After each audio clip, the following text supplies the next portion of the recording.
Assalamualaikum warahmatullahi wabarakatuh. Salam sejahtera untuk kita semua. Baiklah, pada kesempatan ini saya akan menanggapi diskusi sesi 5 mengenai integrasi teknologi dalam pendidikan dasar. Di sini ada dua hal yang dibahas. Yang pertama, bagaimana saya menyikapi terhadap penggunaan AI seperti ChatGPT dalam proses pembelajaran. Saat ini kita ketahui perkembangan teknologi, khususnya AI seperti ChatGPT, telah membawa perubahan yang signifikan dalam dunia pendidikan. Sebagai seorang pendidik, saya memandang kehadiran AI ini seperti peluang dan sekaligus tantangan. Dalam konteks pembelajaran yang mengacu pada BMP MPDR 5302, yang menekankan pentingnya desain pembelajaran yang adaptif dan inovatif, maka AI harus diposisikan sebagai alat bantu dalam mencapai tujuan pembelajaran, bukan sebagai pengganti proses belajar itu sendiri. AI hanya sebagai alat bantu. Kemudian, adapun kelebihan dan kekurangan menggunakan AI dalam pembelajaran adalah yang pertama, kelebihannya AI pada ChatGPT dapat memberikan penjelasan materi dengan cara cepat, kemudian kapan saja dan di mana saja. Selanjutnya, hal ini sangat membantu siswa dalam memahami konsep yang sulit, terutama ketika siswa melakukan belajar mandiri di luar sekolah. Kemudian AI juga dapat merespon pertanyaan siswa sesuai dengan tingkat pemahamannya. Ini sejalan dengan pendekatan pembelajaran diferensial yang dianjurkan dalam BMP MPDR 5302. Sedangkan sebagai pendidik, saya sendiri sebagai pendidik sering menggunakan ChatGPT yaitu untuk menyusun soal-soal latihan ataupun soal ulangan harian. Ataupun saya juga sering menggunakan AI untuk membantu saya menyusun modul ajar sesuai kebutuhan siswa. Nah, itulah yang menurut saya kelebihan-kelebihan AI. Nah, selain kelebihan, AI juga mempunyai kekurangan. Kekurangan dan tantangan penggunaan AI adalah yang pertama, siswa bisa saja mengandalkan jawaban dari AI tanpa memahami proses berpikirnya. Ini dapat menghambat perkembangan critical thinking dan kreativitas siswa. Kemudian, tidak semua jawaban dari AI itu selalu akurat. Sebagai pendidik, saya pernah menemukan penjelasan dari AI itu yang kurang tepat atau terlalu disederhanakan, sehingga harus dikonfirmasi kembali dengan sumber ilmiah yang lain. Selanjutnya, AI tidak bisa menggantikan kehangatan dan sentuhan manusia dalam proses pembelajaran. Ya, jelas sekali ya, pembentukan karakter, nilai, dan etika masih memerlukan interaksi langsung dari guru. Kemudian, tidak semua siswa memiliki akses terhadap perangkat dan internet yang memadai untuk menggunakan AI, sehingga berpotensi memperlebar kesenjangan pendidikan.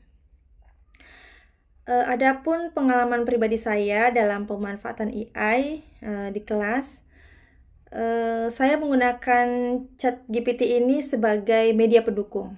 Misalnya, ketika membahas sebuah topik, saya akan memancing siswa untuk mengajukan sebuah pertanyaan dan mereka mencari di ChatGPT lalu mendiskusikan jawabannya bersama di kelas. Nah, kegiatan ini memicu siswa diskusi kritis dan memperkuat pemahaman konsep. Namun, saya tetap menekankan kepada siswa bahwa AI hanyalah alat bantu, hanya sebagai alat bantu. Kemudian, penting untuk memahami proses berpikir di balik setiap jawaban dan tidak menggunakannya untuk menyontek atau sekedar mencari jalan pintas. Nah, dengan desain pembelajaran yang tepat dan etika penggunaan yang jelas, ChatGPT dan AI lainnya bisa menjadi mitra strategis dalam proses pembelajaran. Kita sebagai pendidik perlu terus belajar, beradaptasi, agar tidak tertinggal oleh perkembangan teknologi yang semakin cepat. Seperti yang diajarkan dalam BMP MPDR 5302, guru harus mampu merancang pembelajaran yang fleksibel, kemudian kontekstual, dan berbasis teknologi demi mempersiapkan generasi yang kritis, kreatif, dan siap menghadapi tantangan zaman. Nah, sekarang kita akan membahas poin yang kedua dari sesi kelima ini, yaitu terdapat video yang berjudul A Day Made of Glass 2, menyuguhkan gambaran mengenai bagaimana teknologi berbasis smart glass ini dan interkoneksi, bagaimana teknologi berbasis smart glass dan interkoneksi digital terintegrasi dalam kehidupan sehari-hari, mulai dari rumah, sekolah, rumah sakit, hingga di lingkungan kerja. Video ini bukan hanya menampilkan visualisasi yang memukau, namun juga mengajak kita membayangkan masa depan yang sangat dekat, di mana teknologi menjadi bagian yang tak terpisahkan dari aktivitas manusia. Nah, beberapa teknologi yang saya dapati dalam video tersebut ternyata sudah mulai kita jumpai dalam kehidupan sehari-hari tanpa kita sadari. Yang pertama, layar sentuh. Di dalam video tersebut, yang pertama layar sentuh. Contohnya, saat kita menggunakan smart TV atau tablet hingga perangkat rumah lainnya dengan layar sentuh. Sudah banyak sekali kita jumpai. Yang kedua, Internet of Things, ya, penggunaan perangkat rumah tangga yang saling terhubung melalui internet. Sudah banyak sekali seperti lampu, termostat, kamera keamanan, peralatan dapur, semuanya yang bisa dikontrol lewat ponsel. Kemudian augmented reality.